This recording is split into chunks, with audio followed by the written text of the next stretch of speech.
All right, we just got some news about an hour ago that the Chicago Bears have picked a starting quarterback, and it is Justin Fields, like most of us figured.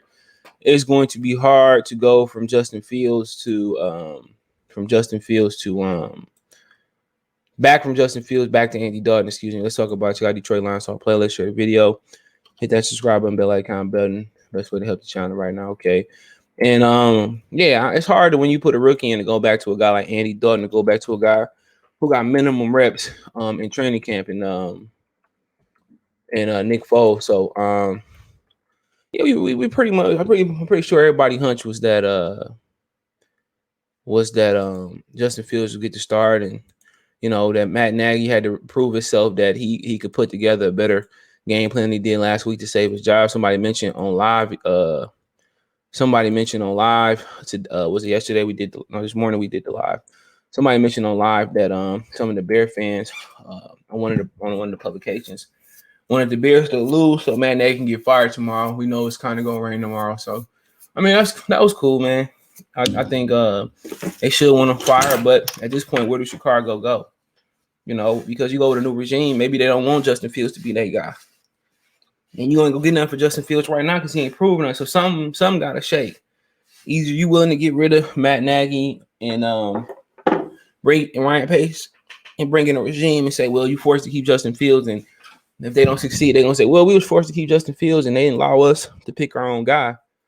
Or you can say, you know what? Let's see what Matt Nagy can do towards the end of the season, see if it's some promise, and roll out and give him the best opportunity. Just Fields the best opportunity to succeed. But on the other hand, you can still be hurting Justin Fields by keeping Matt Nagy around. But you see NFL on Prime Video is even talking junk. They posted Justin Fields looking at his O-line, yeah, they ain't did him no favors, man. Even, I think now is the time, if any, for him to start running. Okay.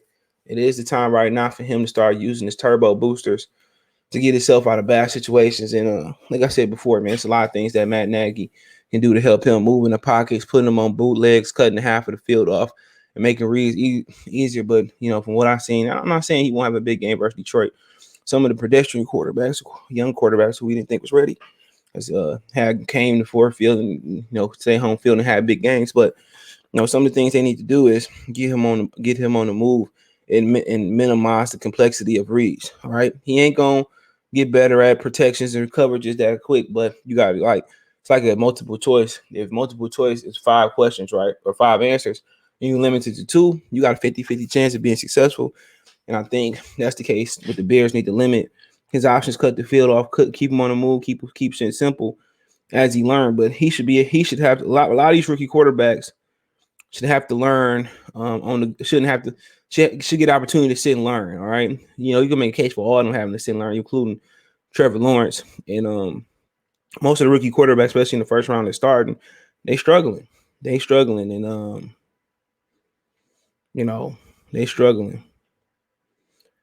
But yeah, for him, it's just when I watch his actual film with all the bad plays, his whole film, he just not Ohio State just didn't prepare him for the NFL. Had he stayed in Georgia, maybe he's maybe he would maybe he would have flourished had he went to another school or stayed at Georgia.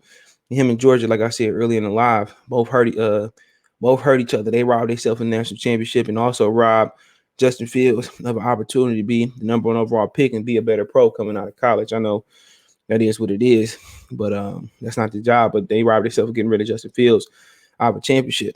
Okay, but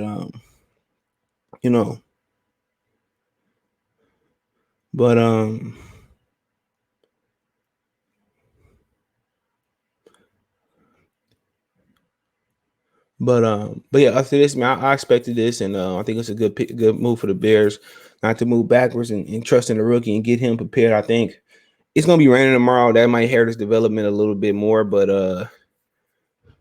I think Matt Nagy will redeem himself tomorrow at least, and some of the plays with Justin Fields and put in better situations to succeed.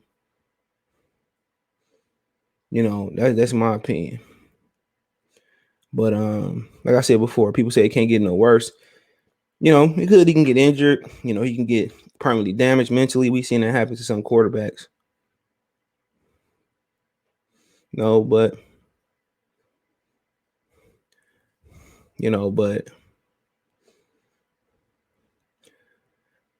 Like I said before, man. I mean, at the end of the day, I'm not a Bears fan. I want Justin Fields to succeed too, not just the Lions. But just because I'm not a Buckeye fan either, I just like to support the black quarterbacks and quarterbacks that I like. But I'm not sure he's put in the best situation to succeed, and so it hasn't Zach Wilson and Mac Jones. I think Trey Lance be in the best position, but he ain't ready. Like I told y'all before, man, these dudes weren't ready. Don't believe the hype. Just need some time to learn.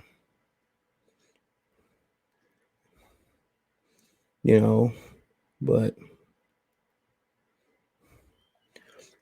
hopefully, they figure it out and he succeed. But he got some things working against him, man. And I think we all knew that coming into the league, but it is what it is. So tomorrow, Detroit Lions will be facing Justin Fields, not Andy Dalton, at least unless an injury or Nick Foles. I really think it was no fear for Nick Foles, though. I don't think anybody had fear for Nick Foles. Let's be real. I don't think anybody was like, oh, Nick Foles. He didn't take much reps. Bad offensive line. I mean, I just didn't have too much fear for him. And I think he may be able to help a football team elsewhere, but not behind his offensive line for the Chicago Care Bears. So I didn't really see that, being a ticket. But Fields, like I said before, it don't matter if they don't design a better game plan for him. It don't matter for him neither. He gonna be running for his life against sack regardless. It's to the point where it was so bad last week that he couldn't even show off his athleticism to save himself. So, like I said, it seemed like Chicago been putting in work for that offensive line, but it ain't clicking. If it's and one of the biggest reasons, I'm not gonna blame the position coach per se. The majority of the blame got to go on Matt Nagy for not committing to run the ball. Last season, the reason they made the playoffs because they didn't reinvent the wheel on how to play football, how to play Chicago Bear football. The formula is always there. Great defense, really good defense, and run the football. In the last year, they started to do that, and Trubisky started to thrive, and now they take a step back without Mitchell Trubisky. And, like I said before, simple as running the ball. Matt Nagy found the formula, but he come from a tree that don't historically run the ball. That's why Andy Reid never won a Super Bowl until Patrick Mahomes superseded his disabilities inside the play caller and as a head coach. If it wasn't for Patrick Mahomes being so good, they wouldn't have won a Super Bowl neither. He don't know how to make, even when they missed their 2 tackles in the Super Bowl, he doesn't know how to make the adjustment. Andy Reid gonna keep doing the same thing. His team, his players gonna have to make it work. And that's the sad thing, but hey, not to make this an Andy Reid show. Did talk about that. Make sure to check out the live for early. Did covered a lot of topics. But hey, thumbs up the video, share the video, subscribe to the channel. Appreciate the love, support. Check out Detroit Lions Talk playlist for more videos like this. Want to make a financial donation? Cash App CJ Good 313, Venmo CJ Good 313, PayPal link description. Best way to donate. Share the video, subscribe to the channel, all that good stuff. Appreciate the love, support. One time for the one time. Peace.